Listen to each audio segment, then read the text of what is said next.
it makes perfect sense. David, I want to ask you. I want to ask you yesterday. whether you think, and we've teed up a few sound bites from Fox News Channel, from commentators on Fox News Channel after Dr. Ben Carson got political at the National Prayer Breakfast. And you will see folks in this montage that are from the left and the right condemning that. Watch. It is not a place to be giving political statements. But I'm telling you, I thought it was just inappropriate. I think it was inappropriate. I agree with his remarks. I wouldn't disagree with a single thing he said. It just wasn't the right venue for doing it, and in my view, didn't live up to the purpose of the breakfast. All right, Alan, your thoughts? What Cal said. But to do it at the National Prayer Breakfast, which is a place where we're supposed to be celebrating humility, harmony, national unity, it was totally out of place.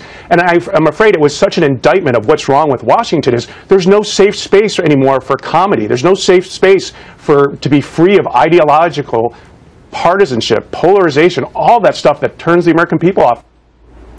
Do you expect we will hear a similar outcry of voices? Not based on Bernard's just moral equivalence a moment ago, which I would ask him the question, name me those captains on the religious right who say we want to put women back in the kitchen, blacks at the back of the bus, and gays, whatever we want to, Muslims say behead them. We have all these weird things being said by radicals. You can't name them, Bernard, so quit the false equivalence. What we have here is a difference in the message being put forth. We have a church that's essentially the church of presidents. We have a man that has, if you will, served other presidents in this capacity. But he's playing to the audience, and let's look at what he's playing to.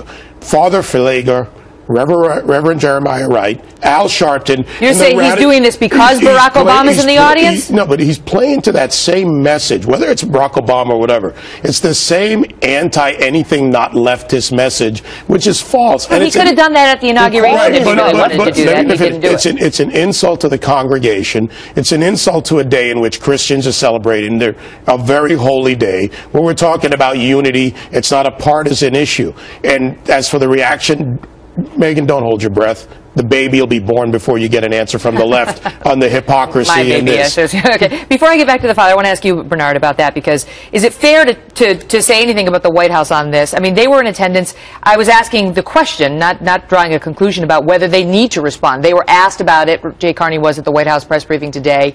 He said, look, I haven't talked to the president about it. The president was in attendance. This guy's served, Democrats and Republicans. But should he have come out and said, the president was surprised by that and clearly doesn't agree with it? I don't think so. I mean, this is not the president's spiritual advisor. It's certainly a church and a place where many presidents go. And I don't think it's the position of the president to dictate to the reverend what his sermon ought to be about. And frankly, I think a message of equality and acceptance and tolerance and progressiveness is exactly what the religious institutions in this country ought to stand for. How about tolerance and acceptance of the religious right?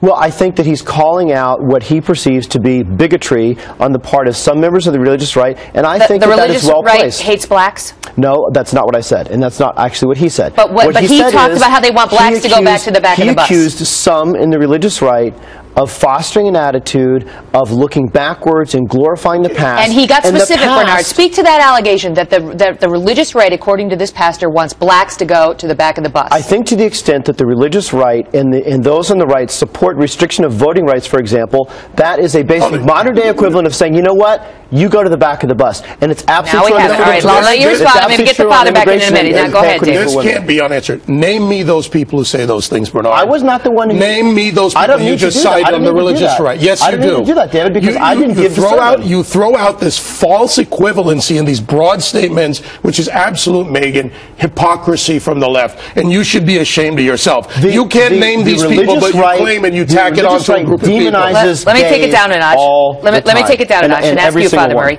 Are we at the point now where you, I assume you are the religious right. You are. I certainly represent traditional Catholic teaching. Right. Absolutely. And, do you feel like you are now at the point where you are fair game?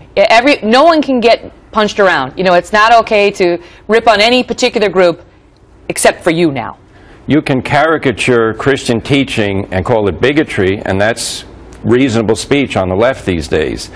This nonsense that we want to disadvantage blacks, when we say that homosexual activity is sinful, to call that equivalent to denying them their basic rights? No, we're telling them if you want to live a good life, you have to follow what Jesus said.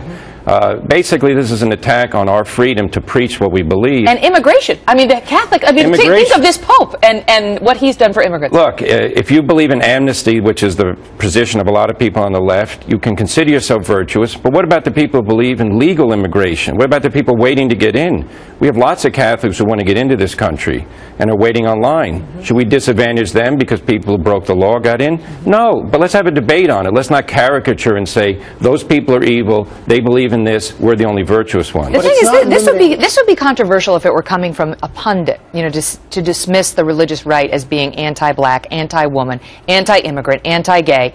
But this is coming from a pastor, from a reverend, who heretofore had been pretty well respected and well trusted.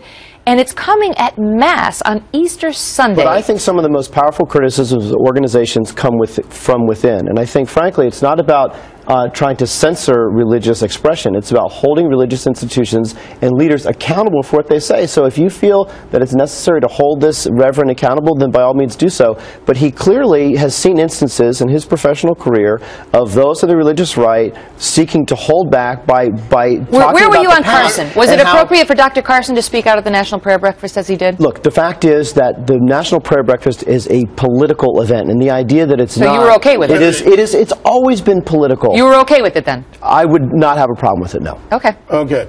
This is the problem with dealing with the left, is they try to dodge around it. You ask them a yes or no question. You can't provide an answer. I did provide. This is an issue in America where we have to talk about appropriate behavior.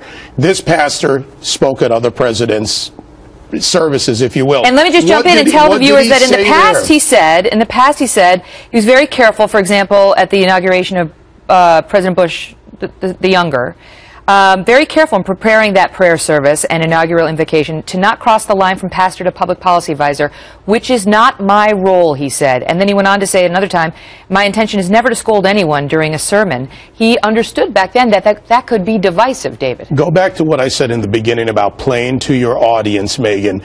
This is the false narrative coming, which is frankly an insult to the good Father and to anyone who has a faith, whatever that faith may be, and practices it. Because it's about the power they want on the pulpit and pushing a message. Look at these pastors that say these things.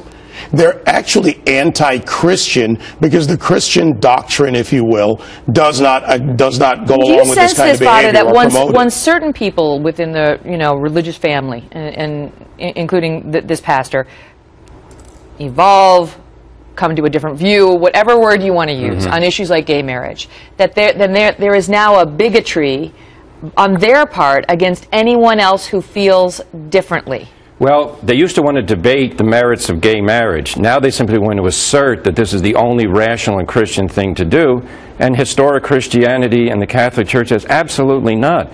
There's no such thing as gay marriage. You can name something marriage, it's not that. But instead of debating me on that, they want to say you're a bigot, you're equal to a racist, you're equal to an anti-feminist and all the rest. And I say, hold on, that's not the reality at all.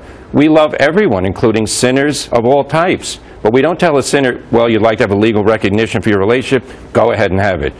We don't do that. But the debate about the freedom to marry in this country is not a religious debate. It's a civic debate. I think most people think it's a religious debate. Because marriage is a civic institution. I gotta go. It is not a religious-based one. Great debate, all of you. Thank you. Up next.